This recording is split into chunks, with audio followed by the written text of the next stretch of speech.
The sun hung high over Grantville, Alabama on a blistering Saturday afternoon. Heat shimmered off the blacktop of Tully's Market parking lot. Jessica Harper stood by her old silver sedan, juggling grocery bags with practiced ease. Her 12-year-old daughter Emily helped, her dark ponytail bouncing as she hauled a sack of apples. The air buzzed with summer sounds, kids shrieking as they chased each other, shopping carts clattering, and the hum of cicadas in the pines nearby. A cerulean sky stretched wide above, not a cloud in sight. Jessica wiped sweat from her forehead and flashed Emily a tired smile. "Watch those chips, sweetie. They'll turn to crumbs if you're not careful." Emily giggled, setting the bag gently in the trunk. "Okay, Mom. But if they break, I'm eating them anyway." She stuck out her tongue, and Jessica laughed. It was their little routine, a slice of normal in their quiet life. They worked in sync, filling the trunk with milk, bread, and cans of soup. Shoppers shuffled past, some nodding hello. Grantville was small, the kind of place where folks knew your name or at least your face. Jessica liked it that way. She'd grown up here, left for a while, then came back to raise Emily. Simple, steady, safe. That's what she wanted. Then came the crunch of tires on gravel. A police cruiser rolled into the lot, slow and deliberate. Its black and white paint gleamed under the sun. Jessica didn't notice at first, too busy wrestling a bag of frozen peas into place. Emily saw it, though. Her eyes flicked to the car as it stopped a few feet away. The driver's door swung open. Out stepped Officer Carl Bennett. He was a big man, broad-shouldered, with a gut that strained his uniform. His boots thudded on the pavement. Mirrored sunglasses hid his eyes, but his mouth twisted into a hard line. He adjusted his belt, hand resting on his baton, and strode straight for Jessica. The air shifted, like a storm brewing on a clear day. "Hey, you," he called, voice rough as sandpaper. "What are you doing out here?"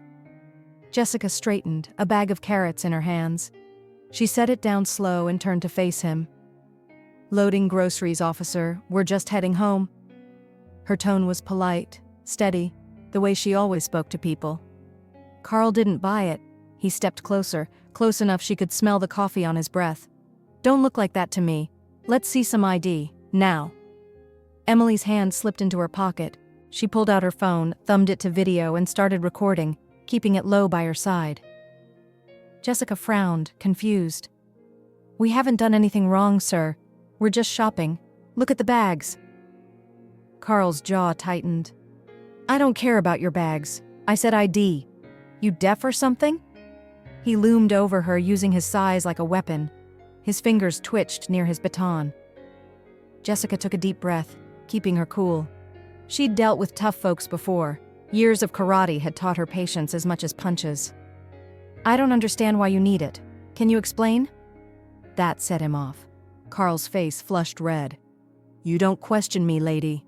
He grabbed her arm hard, yanking her toward him. "Show it, or you're in cuffs."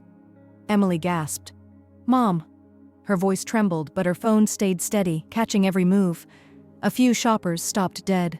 An older man with a cart squinted their way. A woman in a sundress pulled out her phone, filming too. Whispers rippled through the lot. Jessica pulled her arm free, firm but calm. "Let go of me, please." Her eyes locked on Carl's, unflinching. He sneered, showing teeth. "Oh, you're a tough one, huh?" He unsnapped his baton and raised it high. "Let's see how tough." The crowd held its breath. The baton swung down, fast and mean. Jessica moved like liquid, stepping aside. She caught his wrist mid-swing, twisted it sharp, and pushed. Carl stumbled forward off balance. His boots scraped the pavement. She didn't stop. With a quick pivot, she swept his legs. He crashed down hard, his baton skittering across the lot. Emily's jaw dropped. "Mom, you're a ninja!" Her voice cracked with awe. Jessica stood over him, breathing even. "Stay back, Emily." She looked at Carl, sprawled in the dust. "Are we done here?" Carl scrambled up, face purple with rage. "You're under arrest! Assaulting an officer!" He lunged again, fists clenched. Jessica ducked low, grabbed his arm, and flipped him over her shoulder. He hit the ground with a thud, groaning. The baton lay useless 10 feet away. The crowd swelled. Phones popped up everywhere, lenses glinting. A teenage boy whooped. "She took him down!" A woman in flip-flops clapped. "That's right, honey!" Chatter turned to cheers.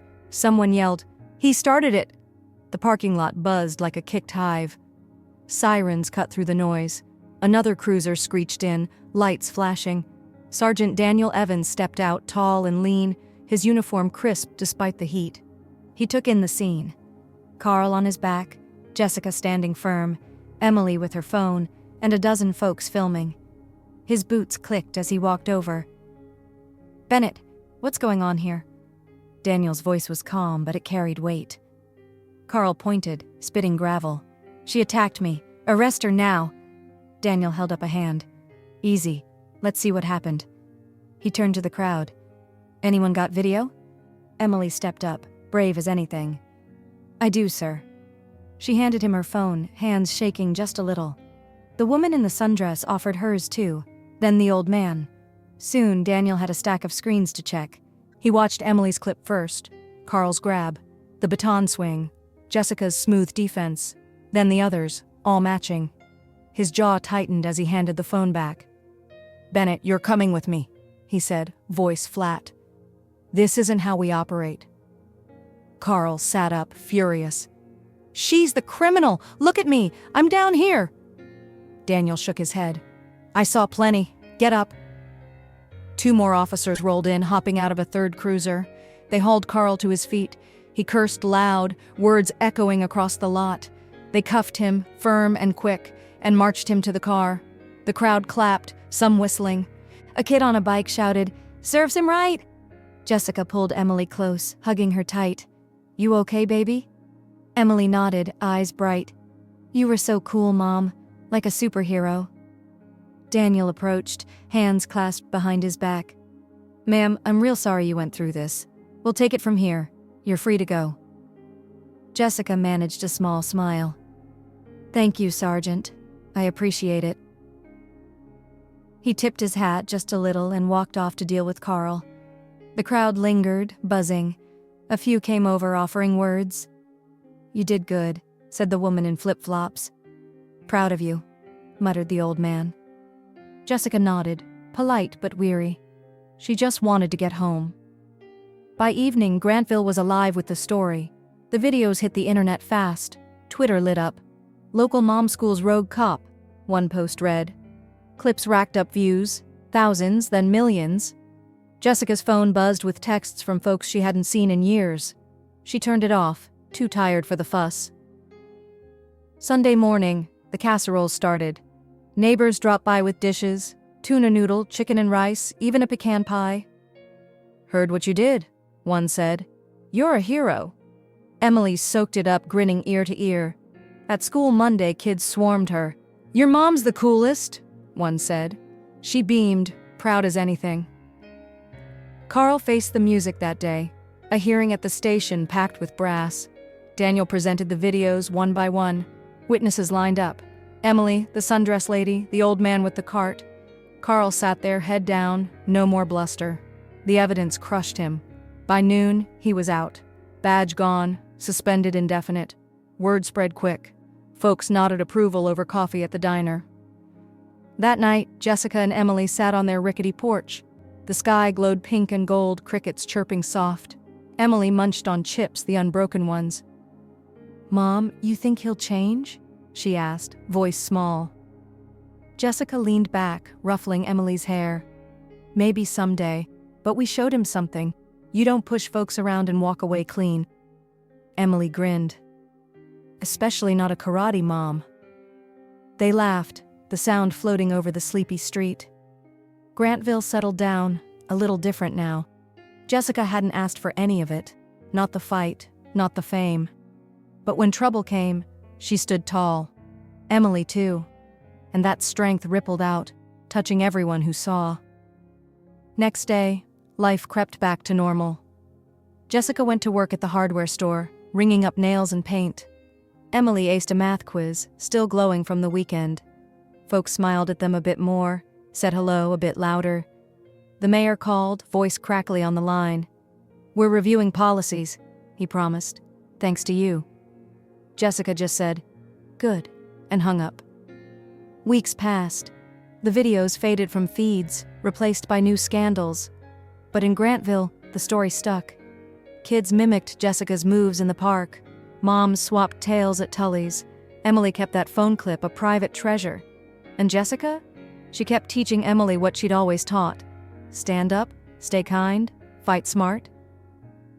One evening, months later, they drove past Tully's. The lot looked the same. Carts, kids, sun. Emily pointed. "That's where you kicked butt, Mom." Jessica smiled, soft. "That's where we stuck together, kiddo." And that was the truth of it. A mom, a girl, a hot Saturday. A fight they didn't pick, but won anyway.